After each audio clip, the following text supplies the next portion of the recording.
Hai, sahabat inspiratif cerita Momo. Selamat datang di cerita kehidupan yang akan membuat hati kita terenyuh, penuh amarah, namun diakhiri dengan kemenangan yang memuaskan. Bayangkan ini, apa yang akan kamu lakukan jika di hari terpenting dalam hidupmu, keluargamu sendiri tega mengusir ibumu yang sudah lumpuh hanya karena malu? Inilah kisah yang berjudul, Keluarga Suami Tega Usir Ibuku yang Lumpuh dari acara peresmian villa mewah. Mereka tak tahu ibuku adalah bos besar dari perusahaan suamiku bekerja dan investor utama villa tersebut. Ini pembalasanku dan ibuku. Sebelum kita mulai, yuk bantu dukung channel ini dengan klik tombol like, subscribe, dan nyalakan loncengnya supaya kamu tidak ketinggalan cerita inspiratif lainnya. Dan jangan lupa, absen dulu di kolom komentar ya. Tulis, hadir, nama kamu, dan dari kota mana. Sudah siap? Mari kita mulai kisahnya.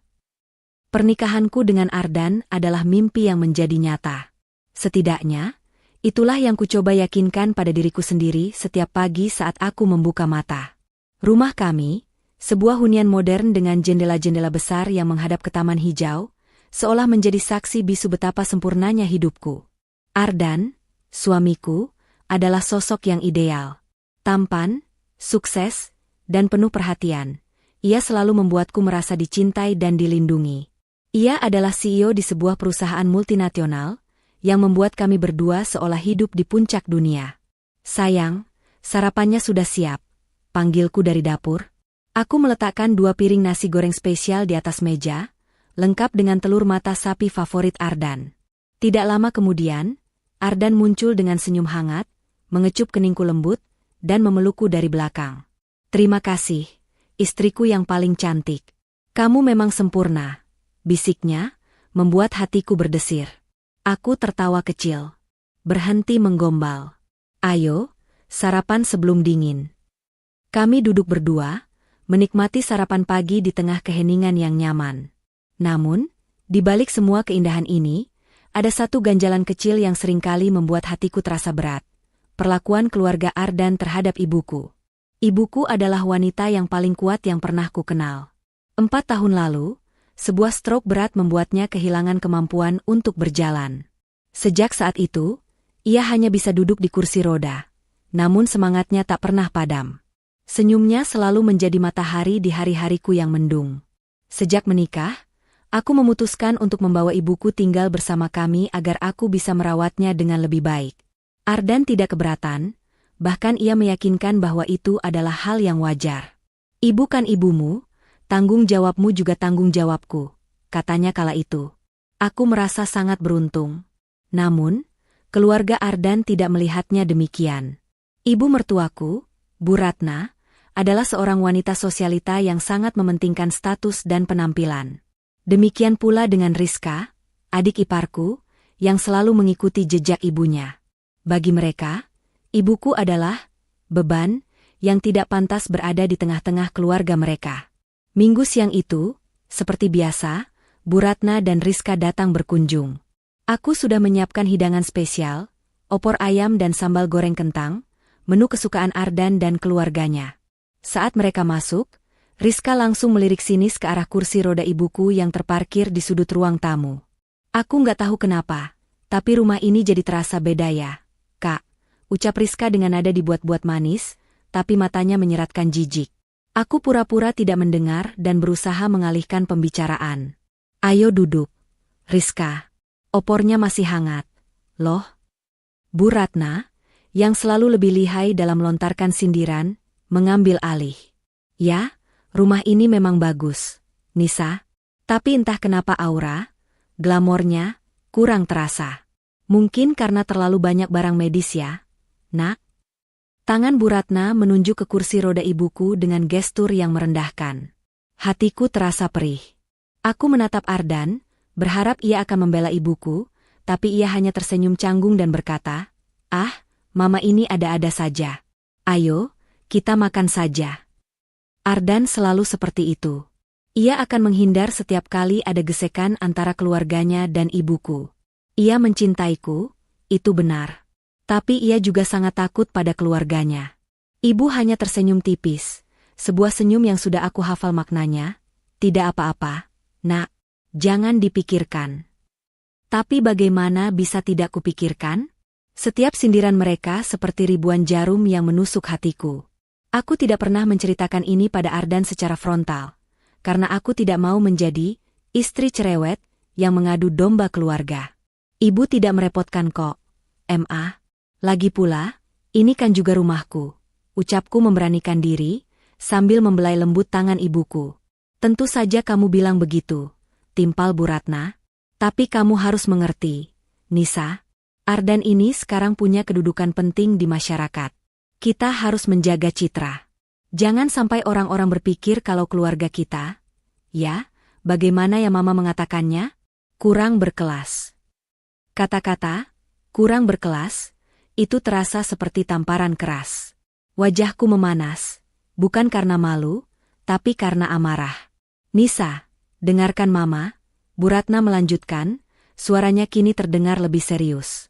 Sebentar lagi Ardan dan perusahaan akan meresmikan villa mewah yang selama ini Mama dan Papa impikan.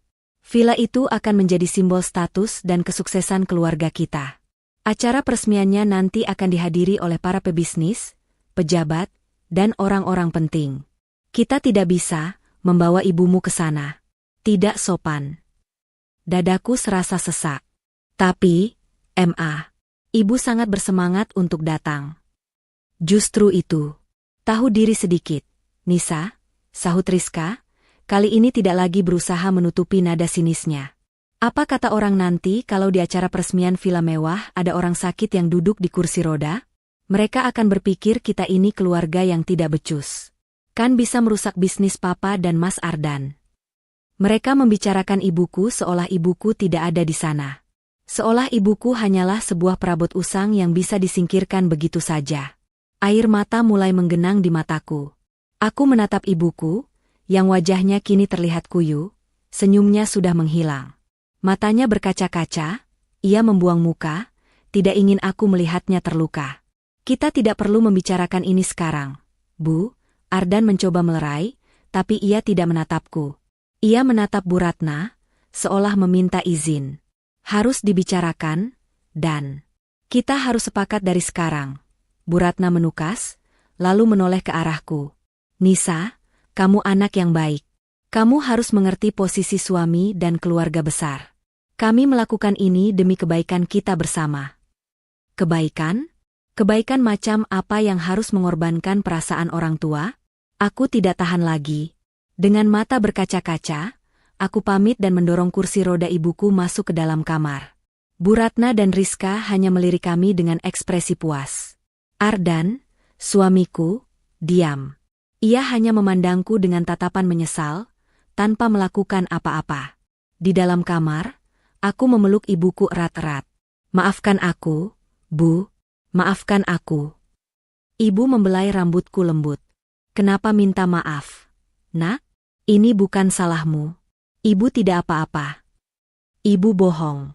Ibu sedih. Kan? Aku tahu. Aku melihatnya, Isaku. Bagaimana bisa mereka begitu tega?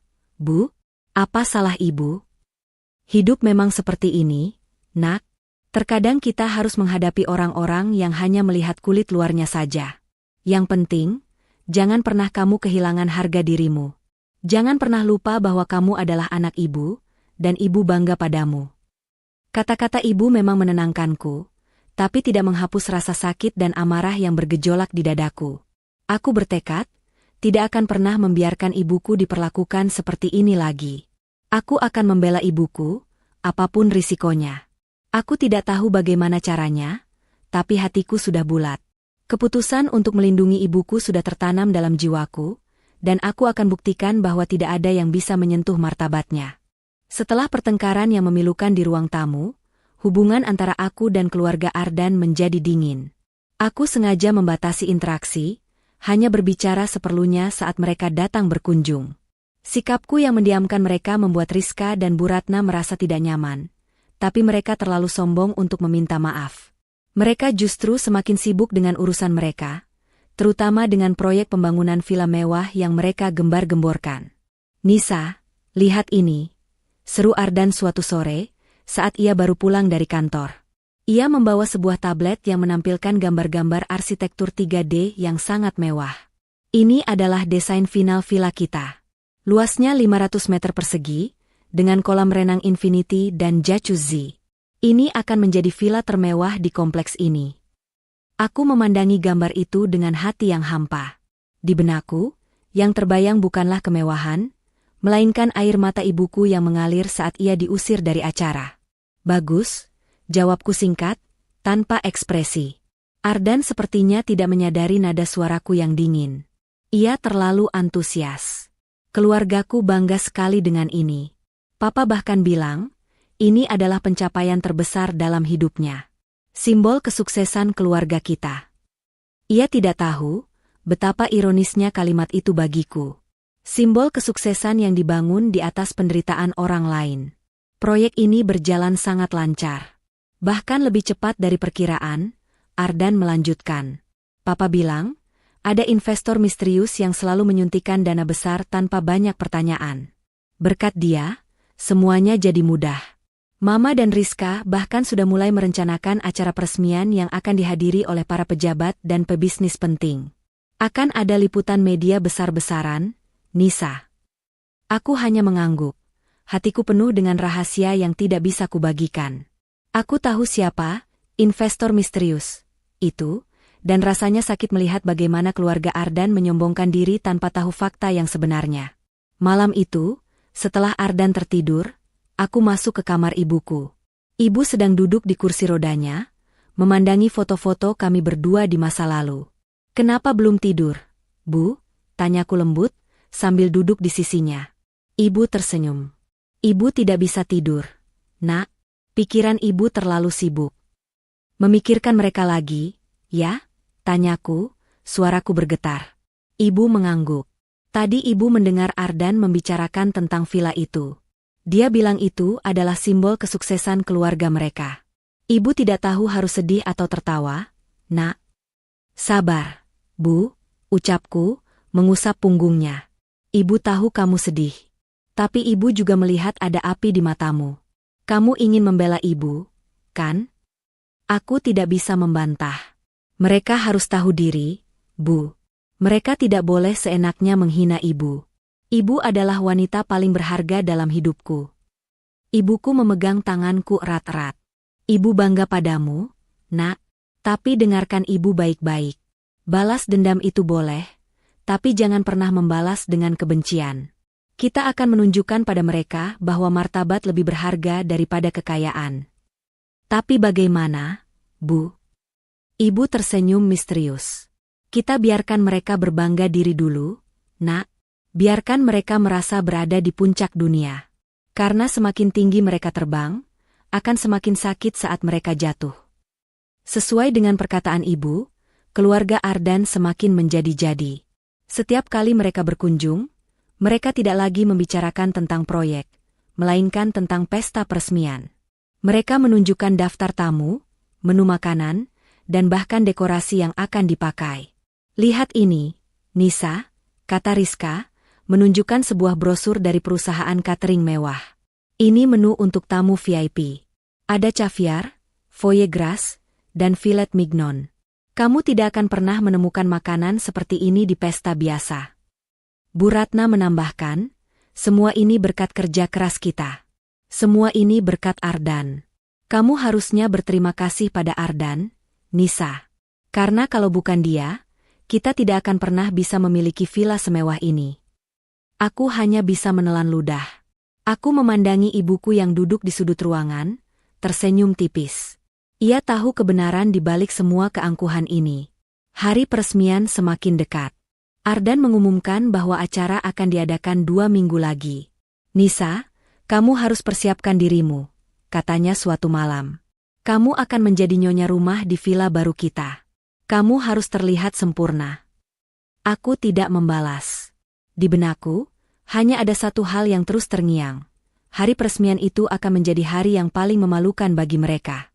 Dan aku, bersama ibuku, siap untuk menjadi saksi mata kejatuhan mereka. Hari yang dinanti-nantikan akhirnya tiba. Sebuah spanduk besar bertuliskan, Grand Opening, Rumaisa Residence, terbentang megah di depan villa. Ratusan mobil mewah berjejer rapi di jalanan. Para tamu penting dari kalangan pebisnis dan pejabat mulai berdatangan dengan gaun dan jas termahal mereka. Suara musik klasik mengalun lembut dari speaker yang dipasang di seluruh area, menambah kesan elegan dan berkelas. Aku dan ibuku sudah bersiap dari pagi. Aku memakaikan gaun batik sutra yang sangat cantik pada ibuku, memoles wajahnya dengan riasan tipis, dan menata rambutnya dengan elegan. Ibu tampak sangat cantik dan berwibawa, meskipun ia harus duduk di kursi rodanya. "Bu, ibu sangat cantik hari ini," kataku, mataku berkaca-kaca melihat senyumnya yang tulus. "Kamu juga, Nak," jawab ibu, membelai pipiku. "Ingat, Nak, apapun yang terjadi di sana, kita harus tetap menjaga martabat kita. Kita datang bukan untuk membalas, tapi untuk menunjukkan bahwa kita ada." Kami berangkat bersama Ardan menuju villa. Selama perjalanan, Ardan terlihat gugup. Ia berulang kali membetulkan dasinya dan mengecek ponselnya. "Aku sangat bangga hari ini, sayang. Mimpi keluargaku akhirnya terwujud," katanya, matanya berbinar-binar. Aku hanya membalas dengan senyuman. Sesampainya di villa, kami disambut oleh Bu Ratna dan Rizka yang berdiri di depan pintu masuk, menyambut para tamu dengan senyum palsu mereka. Saat mereka melihatku mendorong kursi roda ibu, senyum di wajah mereka langsung lenyap. Wajah Bu Ratna berubah tegang, matanya melotot tajam. "Nisa, kenapa kamu bawa dia?" bisik Bu Ratna, menunjuk ibuku dengan gestur tak sopan. "Dia ibuku, Ma," jawabku, mencoba tetap tenang. "Tentu saja dia harus hadir." "Tentu saja? Tentu saja apa? Sudah Mama bilang kan, acara ini untuk orang-orang penting. Kehadirannya akan merusak suasana." "Cukup, Ma." Ardan mencoba melerai, tapi suaranya pelan dan tak berdaya. Ia terlihat takut pada ibunya. Rizka, dengan wajah sinisnya, melangkah maju. "Mbak Nisa, tolonglah. Tahu diri sedikit. Lihatlah, di sana ada Bapak Menteri. Ada para pengusaha besar. Apa kata mereka kalau melihat ada orang yang lumpuh di acara semewah ini? Pulangkan saja dia. Jangan mempermalukan Mas Ardan." Dadaku serasa diremas.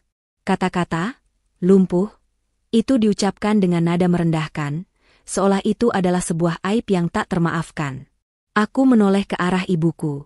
Wajahnya yang tadinya cerah kini kembali kuyu, matanya yang indah kini dipenuhi air mata yang berusaha ia tahan.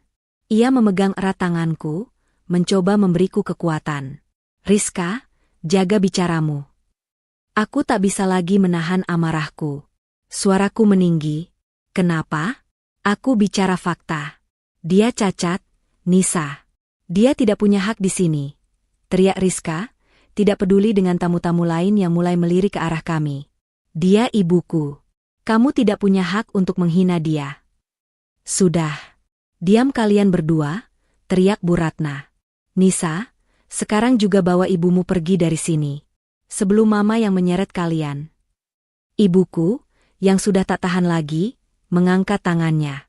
Ia mengangguk pelan ke arahku, seolah memberi isyarat agar aku menurut.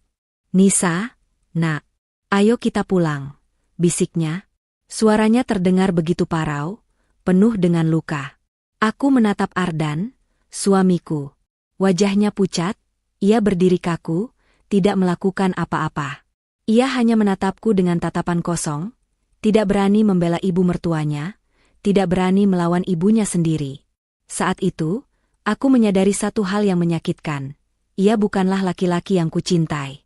Ia hanyalah boneka yang diatur oleh keluarganya. Dengan hati yang hancur, aku memutar kursi roda ibuku. Di belakangku, Bu Ratna dan Rizka berbisik dengan nada mengejek. "Bagus, akhirnya dia tahu diri. Kenapa tidak dari tadi sih? Kan sudah Mama bilang." Aku mendorong kursi roda ibuku melewati kerumunan tamu yang kini menatap kami dengan pandangan aneh. Aku bisa mendengar bisik-bisik, "Itu siapa? Kok diusir?" Kasihan sekali. Air mataku tumpah, mengalir tak terbendung. Aku tidak malu. Aku marah. Aku malu pada diriku sendiri karena telah jatuh cinta pada seorang laki-laki yang pengecut. Dan aku marah pada keluarga yang begitu tega menghina seorang ibu yang lumpuh. Saat kami beranjak dari pintu gerbang, di atas panggung, Ardan dengan bangga berpidato. Terima kasih, semuanya. Villa ini adalah simbol kerja keras dan kesuksesan keluarga kami. Kami sangat bangga mempersembahkan. Suara Ardan semakin lama semakin tak terdengar. Yang kurasakan hanyalah sakit yang tak terkira. Sambil menyeka air mataku, aku bersumpah dalam hati, aku tidak akan membiarkan mereka lolos begitu saja. Aku akan membuat mereka menyesali hari ini seumur hidup mereka. Di dalam mobil, hanya ada keheningan yang menyakitkan. Aku menyetir dengan air mata yang terus mengalir, pandanganku kabur oleh rasa sakit yang tak terlukiskan. Di sampingku, ibu duduk diam. Tangannya menggenggam tanganku yang ada di atas setir, memberikan kehangatan dan kekuatan. Namun, itu tidak bisa menghentikan air mataku yang tumpah ruah. Bukan karena malu, bukan karena sedih, tapi karena marah. Marah pada keluarga Ardan, dan yang paling utama, marah pada diriku sendiri karena telah begitu bodoh. Maafkan aku, Bu, Isaku, suaraku tercekat. Seharusnya aku tidak mengajak ibu. Ibu menggeleng pelan. Tidak, Nak, kamu tidak salah. Kejadian tadi, itu bukan aib. Nak, itu adalah pengingat. Pengingat bahwa kita tidak bisa berlama-lama berada di lingkungan yang tidak menghargai kita. Sepanjang perjalanan pulang, aku memikirkan semua yang telah terjadi. Aku teringat pada janji-janji Ardan di awal pernikahan kami. Ia bilang akan selalu melindungiku, menghargai ibuku, dan menganggapnya seperti ibu kandungnya sendiri. Namun, di hari yang paling penting, di depan mata ibunya, ia hanya diam membisu, berdiri layaknya patung tak bernyawa. Ardan bukanlah suami yang kupikirkan. Ia hanyalah bayangan, sosok yang ada di sampingku tapi tidak pernah benar-benar ada saat aku butuh perlindungan. Sesampainya di rumah, aku langsung membawa ibu ke kamar. Setelah memastikan ibu nyaman dan tertidur, aku masuk ke kamar kami, mengganti pakaian, dan duduk di sofa, menunggu Ardan pulang. Aku ingin mendengar penjelasannya, namun hatiku sudah tahu, penjelasan apapun tidak akan pernah cukup.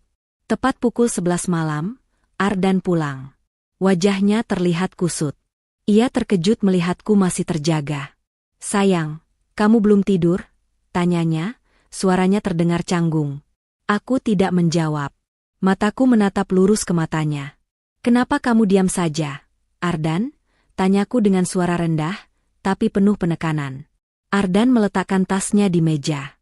Nisa, dengarkan aku. Aku tahu kamu marah. Tapi kamu harus mengerti posisiku. Aku tidak bisa melawan ibuku di depan banyak orang. Itu akan memalukan. Memalukan? Tanyaku, suaraku meninggi. Memalukan mana, Ardan? Memalukan melawan ibumu? Atau membiarkan ibuku dipermalukan? Apa kamu tidak lihat, Ardan? Ibuku duduk di kursi roda. Beliau bukan perabot yang bisa dipindah-pindah. Beliau adalah ibuku. Ardan mencoba mendekat, tapi aku menghindar. Nisa, jangan keras kepala. Ini hanya masalah kecil. Mama akan melupakan ini. Kamu juga harus melupakannya. Kata-kata itu membuatku meledak. Masalah kecil? Apa kamu bilang? Masalah kecil? Kamu pikir melihat ibuku diusir seperti pengemis dari acara yang bahkan dia sendiri yang biayai itu masalah kecil? Apa kamu tidak punya hati, Ardan? Apa maksudmu? Ardan mengerutkan kening, bingung. Siapa yang membiayai? Kamu tahu kan papa yang mengurus semuanya? Aku tertawa sinis. Air mataku kembali mengalir. Tapi kali ini bukan karena kesedihan, melainkan karena kebodohan Ardan. Kamu benar-benar tidak tahu, Ardan? Semua proyekmu, bahkan perusahaan tempat kamu bekerja, diinvestori oleh ibuku. Villa itu, villa yang kau banggakan, yang kau sebut sebagai simbol kesuksesan, adalah hasil jerih payah ibuku. Dan kamu tega membiarkan ibuku diusir dari rumahnya sendiri. Wajah Ardan seketika berubah pucat. Apa yang kamu bicarakan, Nisa? Ini tidak mungkin. Ini kenyataannya, Ardan. Dan kenyataannya adalah, kamu adalah seorang pengecut yang tidak bisa melindungi ibumu, dan keluargamu adalah sekelompok orang yang hanya melihat kekayaan tanpa tahu siapa di baliknya. Aku sudah muak.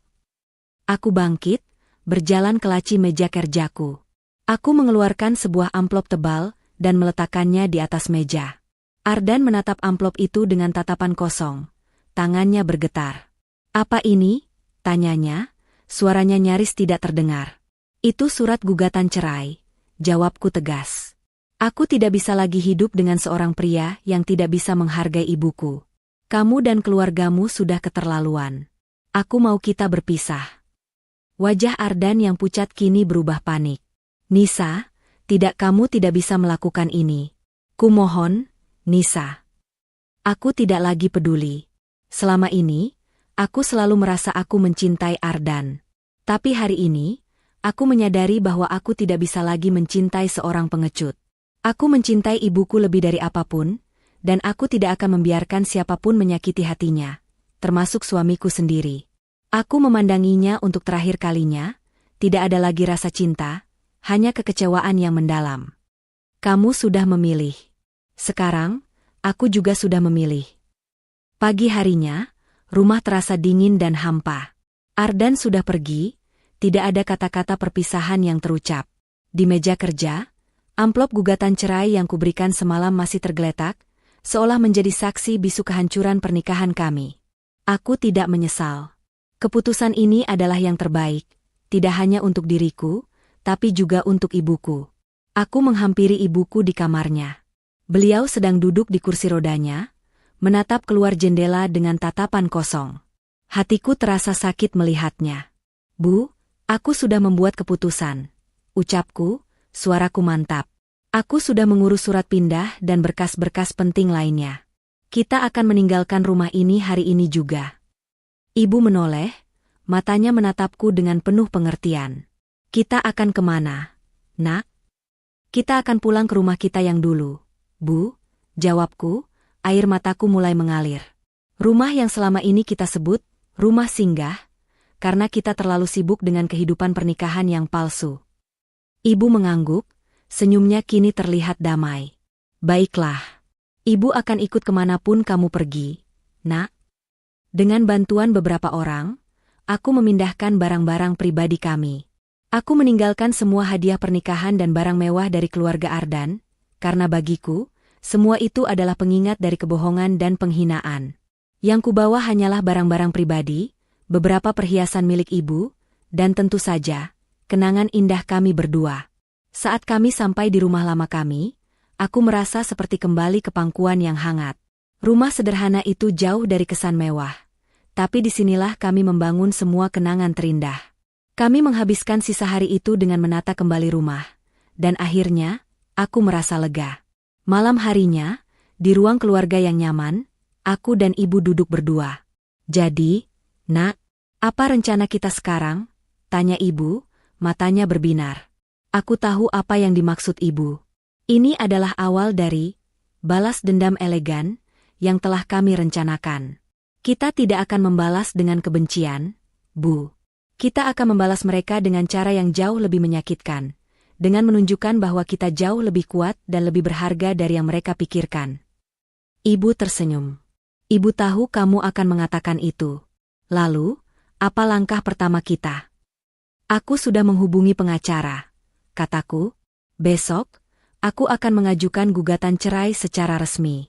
Dan aku juga sudah meminta pengacara untuk mengurus pengalihan aset-aset perusahaan." "Bagus," timpal ibu. "Dan untuk villa itu?" "Aku akan mengurusnya sendiri," potongku. "Aku akan menghubungi dewan direksi perusahaan. Kita akan mengadakan pertemuan darurat.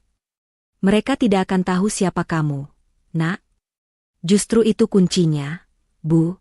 Mereka hanya tahu aku istri Ardan, bukan putri dari bos mereka. Saat mereka melihatku, mereka akan terkejut dan bingung. Dan saat itulah kita akan menunjukkan kekuatan kita." Kami melanjutkan pembicaraan hingga larut malam. Aku menceritakan semua hal yang selama ini kupendam. Aku tidak lagi merasa sendirian. Ibuku adalah partnerku, sahabatku, dan sumber kekuatanku. Bersama-sama, kami akan menunjukkan pada dunia, terutama keluarga Ardan, bahwa meremehkan seorang ibu yang lumpuh adalah kesalahan terbesar dalam hidup mereka. Aku memeluk ibuku erat-erat, air mataku kembali mengalir, Tapi kali ini bukan karena sedih, melainkan karena kebahagiaan. Aku siap. Kami siap. Babak baru dalam hidup kami telah dimulai, dan kami akan menjadi sutradara dari drama yang paling epik ini. Seminggu setelah aku dan ibuku pindah, suasana di rumah lama kami jauh lebih damai. Aku sudah merasa lebih kuat, dan ibuku tampak jauh lebih bahagia. Aku mengurus proses perceraian dengan cepat. Ardan, yang masih dalam keadaan syok, tidak banyak melawan. Ia hanya meminta maaf. Namun bagiku, kata-kata itu sudah tidak ada artinya lagi.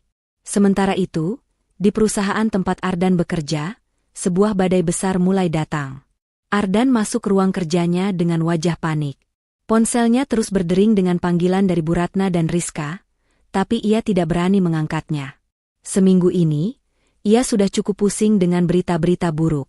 Beberapa proyek besar yang sedang berjalan tiba-tiba dihentikan tanpa alasan yang jelas. Aliran dana dari investor utama juga macet total. Ada apa ini? Kenapa semua proyek bisa berhenti begitu saja? Tanyanya pada sekretarisnya. Maaf, Pak Ardan. Kami juga tidak tahu, jawab sekretaris itu. Pihak investor tiba-tiba membatalkan semua kerjasama. Mereka hanya memberikan pernyataan singkat tanpa detail. Di saat yang sama, Bu Ratna dan Rizka berada di rumah mereka, juga dalam keadaan panik. Mereka baru saja menerima tagihan dari para vendor yang menuntut pembayaran untuk acara peresmian villa yang megah itu. Namun, rekening bisnis mereka kosong. Papa, bagaimana ini?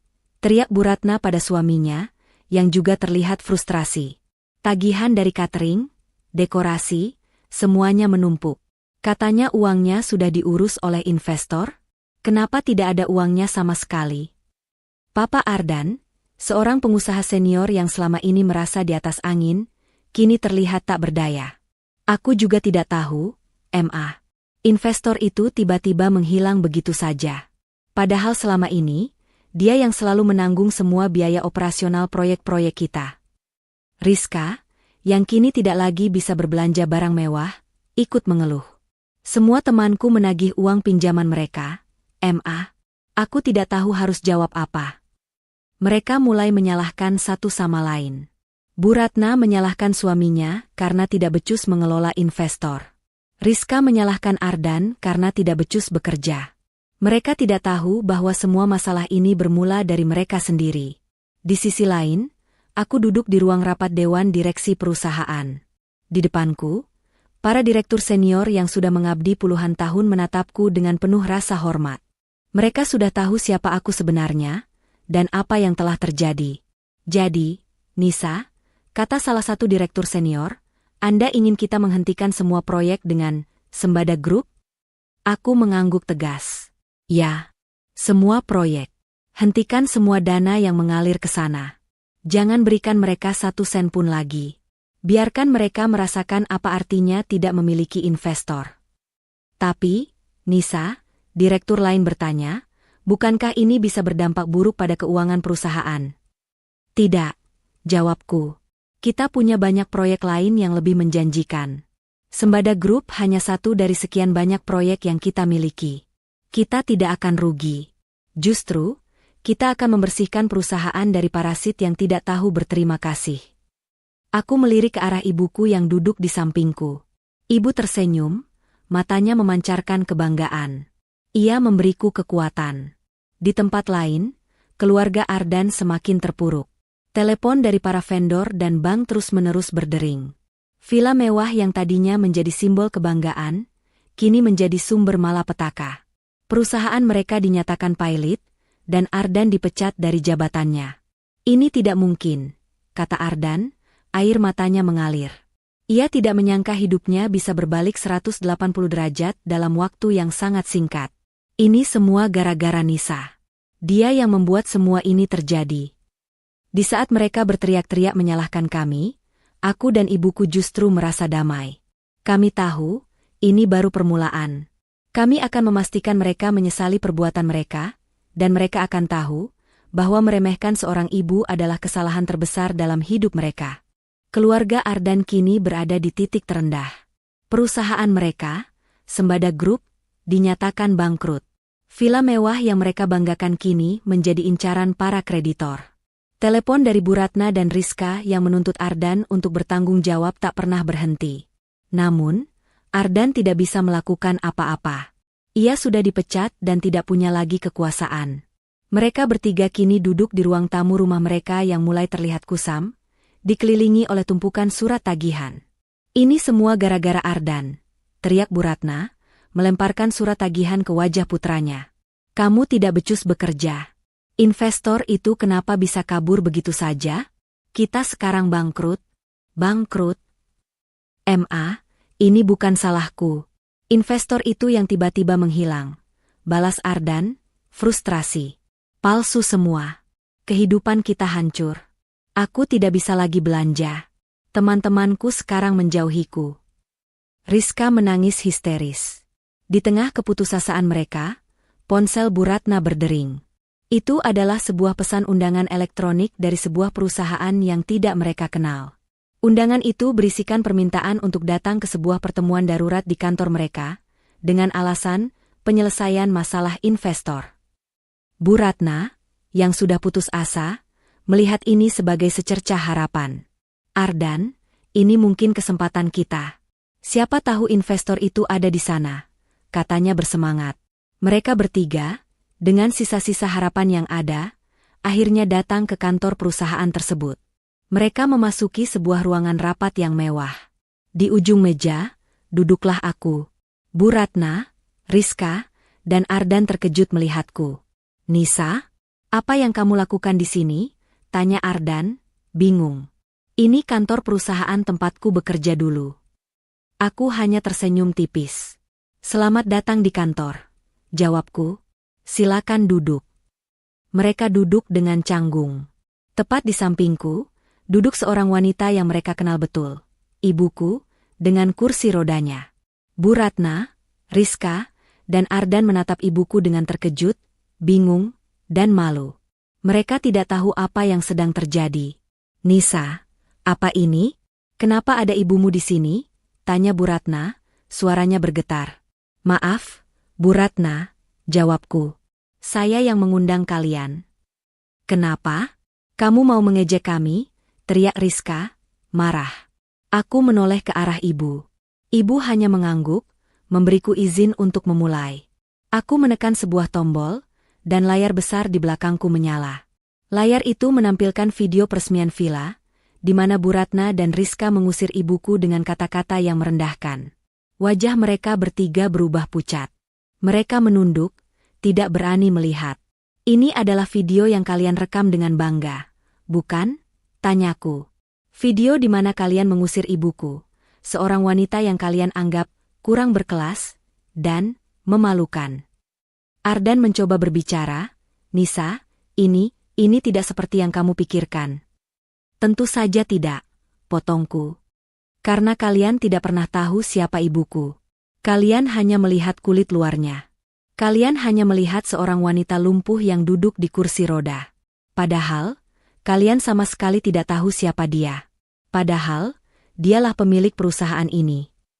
Kata-kata itu bagaikan petir di siang bolong.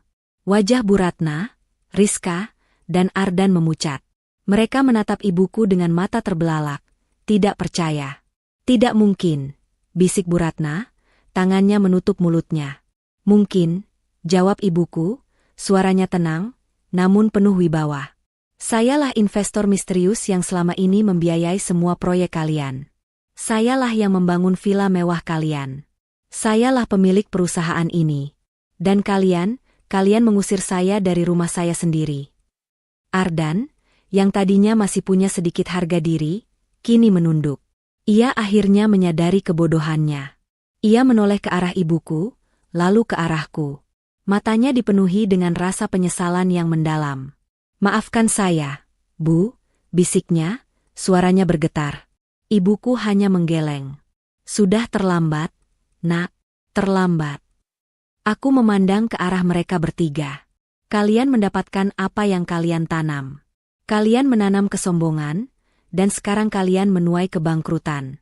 Kalian menanam kebencian, dan sekarang kalian kehilangan segalanya. Momen ini adalah puncak dari balas dendam kami. Mereka telah jatuh dari puncak tertinggi, dan kami, dengan kepala tegak, menjadi saksi mata kejatuhan mereka. Kebenaran yang terungkap di ruang rapat bagaikan palu godam yang menghancurkan semua keangkuhan keluarga Ardan. Mereka meninggalkan kantor dengan langkah gontai, kepala tertunduk, dan hati yang remuk. Hidup mereka yang tadinya dipenuhi kemewahan, kini runtuh. Villa mewah yang mereka banggakan disita, rekening bank dibekukan, dan harta benda mereka perlahan-lahan ditarik oleh kreditor. Mereka kini kembali ke rumah lama mereka yang kusam, tidak ada lagi asisten rumah tangga, tidak ada lagi mobil mewah. Ardan, ini semua gara-gara istrimu, teriak Bu Ratna, menyalahkan. Kamu yang tidak becus. Kamu yang tidak tahu kalau mertuamu itu adalah bos besarmu. Mama juga yang mengusir ibunya dari acara. Kalau saja Mama tidak meremehkannya, ini tidak akan terjadi, balas Ardan. Apa? Jadi sekarang kamu menyalahkan Mama? Bu Ratna tak terima. Di tengah pertengkaran yang tak berujung, Rizka duduk di sudut, menangis terseduh-seduh. Ia yang tadinya suka menyombongkan diri kini kehilangan segalanya. Teman-teman sosialitanya menjauh, dan ia tidak punya uang sepeser pun untuk sekadar membeli kopi. Aku tidak mau miskin, isaknya. Aku tidak mau. Tiba-tiba, Papa Ardan muncul dengan wajah murung. Sudah. Jangan bertengkar. Kita harus menemui Nisa dan ibunya. Kita harus meminta maaf, ucapnya, suaranya lemah. Mereka bertiga akhirnya datang ke rumah lamaku. Saat aku membuka pintu, aku melihat mereka dengan pakaian yang lusuh, wajah yang kuyu, dan tatapan penuh keputusasaan. Mereka tidak lagi terlihat sombong. Yang kulihat hanyalah 3 orang yang kehilangan segalanya. Nisa, kami datang untuk meminta maaf, ucap Bu Ratna, suaranya bergetar. Aku tidak menjawab. Aku mempersilakan mereka masuk. Mereka duduk di sofa, dengan canggung. Aku mendorong kursi roda ibuku ke ruang tamu. Saat mereka melihat ibu, air mata mereka kembali tumpah. Bu Ratna, yang tadinya angkuh, kini berlutut di hadapan ibuku. Maafkan saya, isaknya. Saya tahu saya salah. Saya bodoh. Saya tidak tahu kalau Ma lah yang telah membantu kami selama ini. Maafkan saya. Rizka, yang tadinya selalu sinis, ikut berlutut. Mbak Nisa, maafkan aku menyesal, aku tidak tahu diri, maafkan aku sudah menghina ibumu. Dan Ardan, suamiku yang sudah menjadi mantan suamiku, juga ikut berlutut. Nisa, maafkan aku tahu aku pengecut, aku tahu aku tidak pantas untukmu, tapi kumohon maafkan aku. Air mata mereka mengalir deras, membasahi lantai. Mereka terus-menerus memohon ampun, memohon agar aku dan ibuku mau menarik semua keputusan kami. Namun, ibuku hanya diam. Ia menatap mereka dengan tatapan yang dingin, tanpa ekspresi. Ibu kumohon, Bu, ucap Ardan. Ibu akhirnya membuka suaranya. Dulu, ibu berharap kamu akan menjadi anak laki-laki yang ibu banggakan. Tapi kamu memilih untuk menjadi pengecut. Dulu, ibu berharap ibu akan punya menantu perempuan yang tulus. Tapi kamu memilih untuk menjadi wanita yang sombong. Dan kalian? Ibu menatap Bu Ratna dan Rizka. Kalian adalah orang-orang yang ibu harapkan bisa menjadi keluarga, tapi kalian memilih untuk menjadi orang asing. Maafkan kami, ucap Bu Ratna, memohon. Maaf itu tidak bisa mengembalikan luka di hati anak saya, jawab ibuku tegas. Dulu, saat kalian mengusir saya, kalian tidak memikirkan perasaan saya. Sekarang, saat kalian butuh bantuan, kalian datang ke sini. Tidak. Kalian tidak bisa membeli rasa hormat dan kasih sayang. Semua sudah terlambat. Mereka bertiga terdiam. Mereka tahu, tidak ada lagi yang bisa mereka lakukan.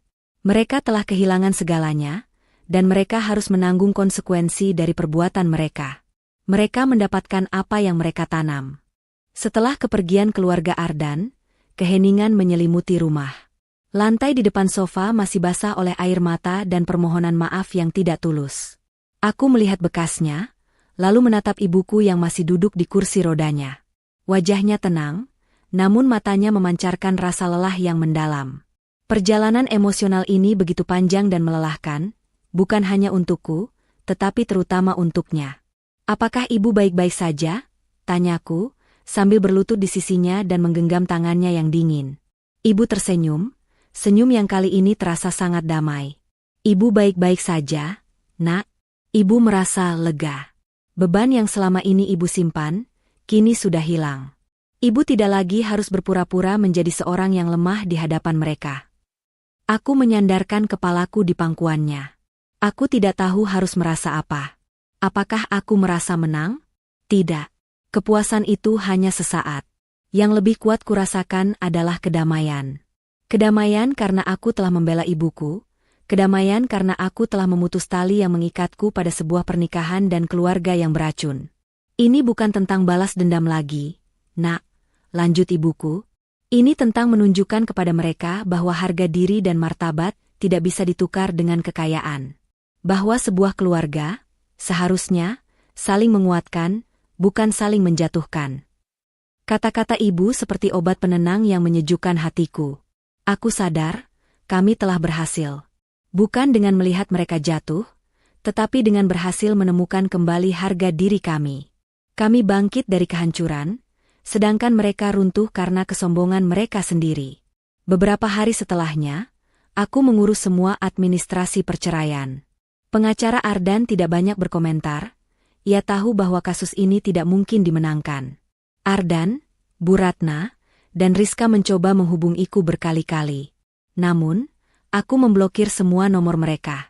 Aku menutup pintu rapat-rapat, tidak memberi mereka kesempatan kedua, karena kesempatan itu tidak pernah mereka berikan kepada ibuku. Hidupku dan ibuku memasuki babak baru yang jauh lebih indah. Kami tinggal di rumah lama yang kini terasa begitu hangat. Aku mengambil alih peran yang lebih besar di perusahaan ibu. Aku belajar banyak hal tentang bisnis, manajemen, dan bagaimana menjadi seorang pemimpin yang berwibawa.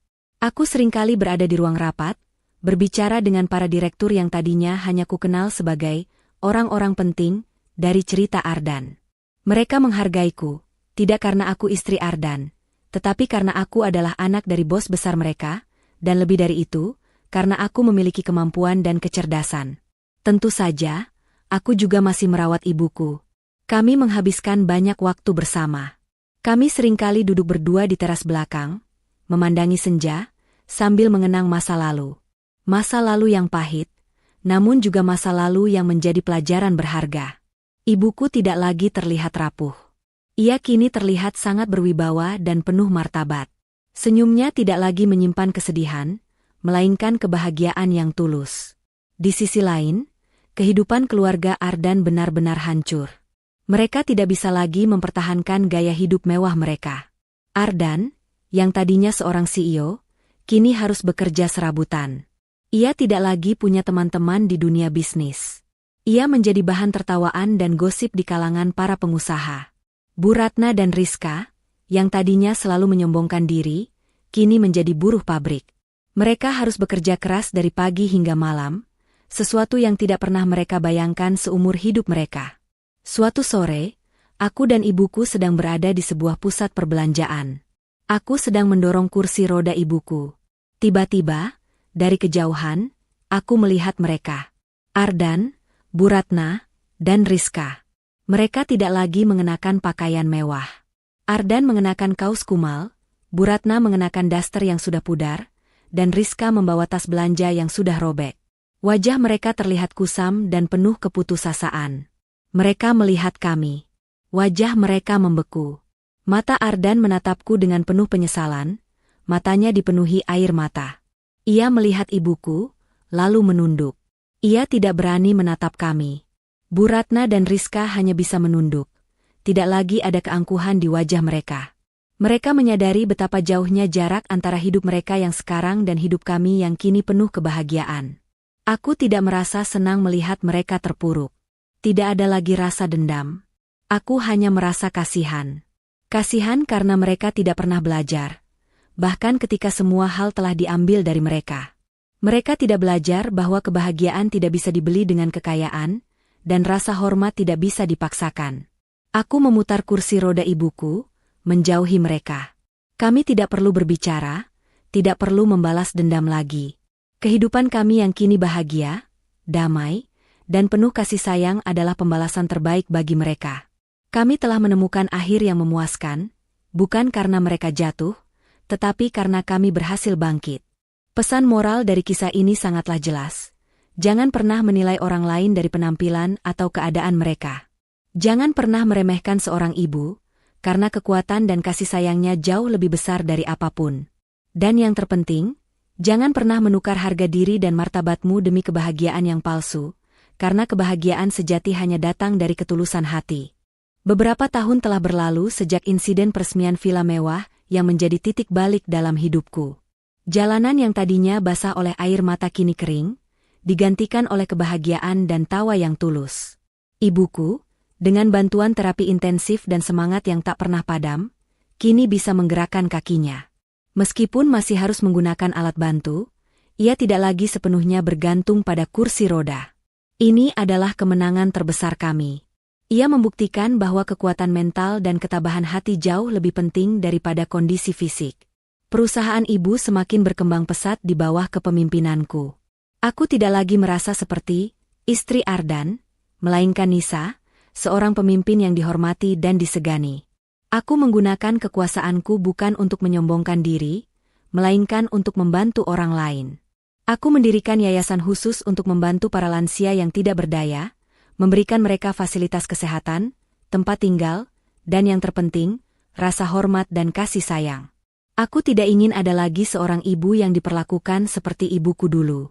Yayasan ini menjadi cerminan dari pelajaran berharga yang kami dapatkan, bahwa kasih sayang dan martabat adalah aset yang jauh lebih berharga daripada kekayaan. Babak baru dalam hidupku. Hidupku kini dipenuhi dengan tujuan dan makna.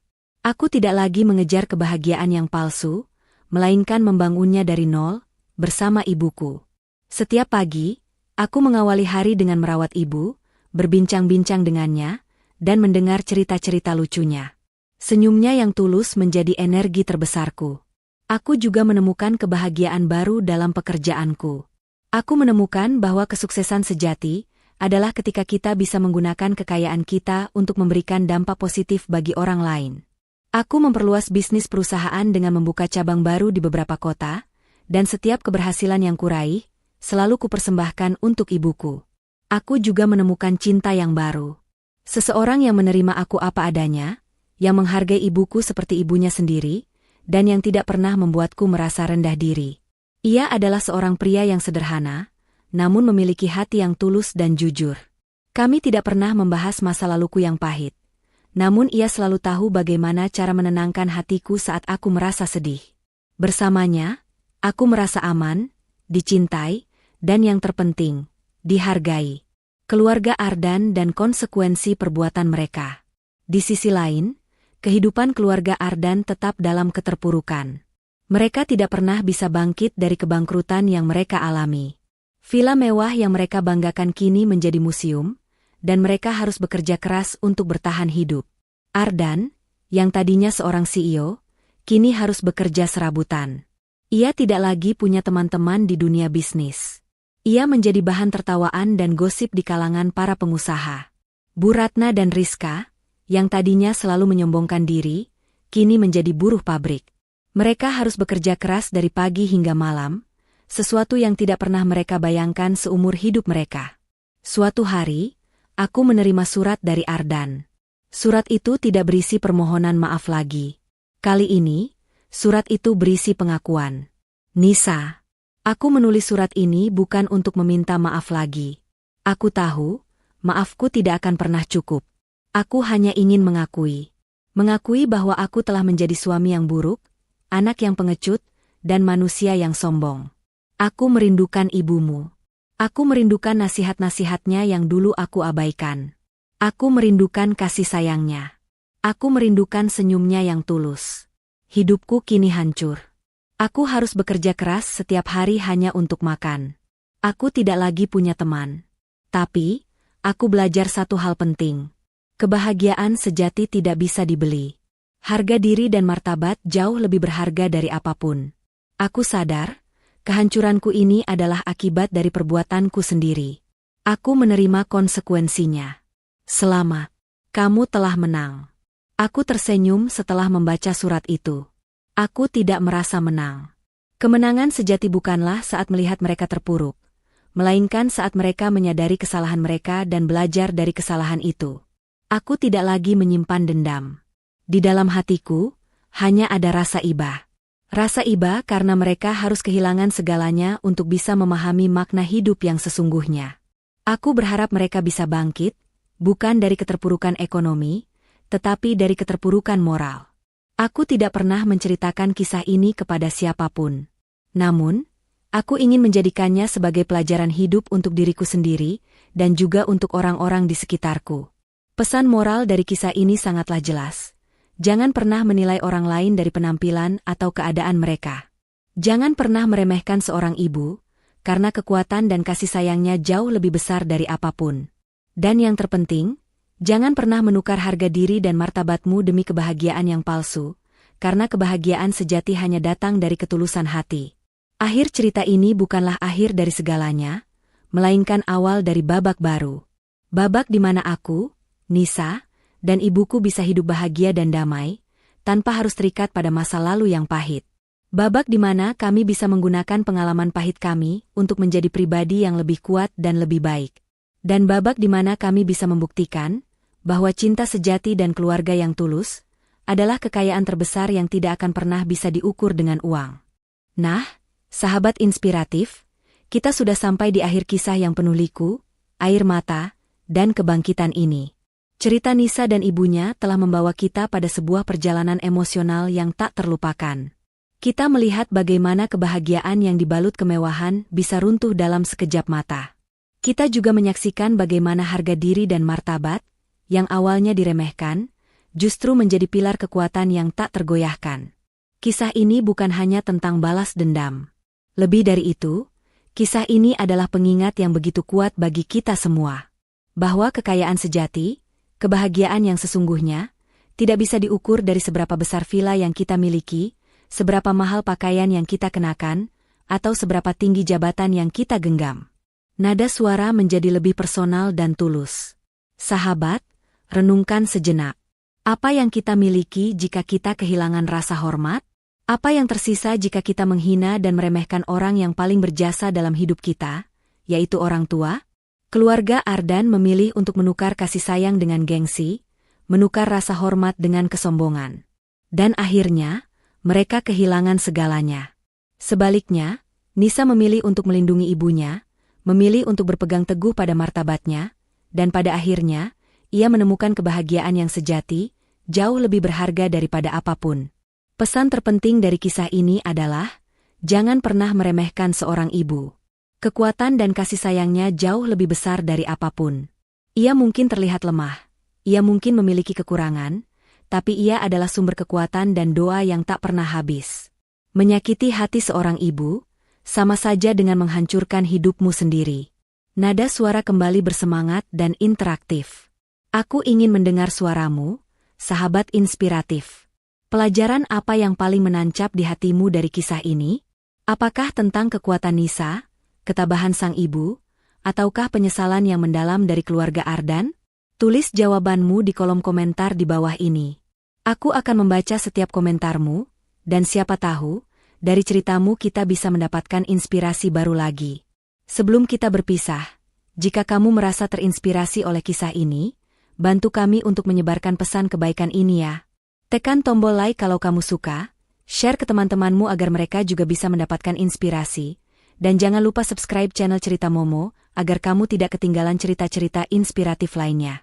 Sampai jumpa di cerita inspiratif berikutnya. Salam dari hati.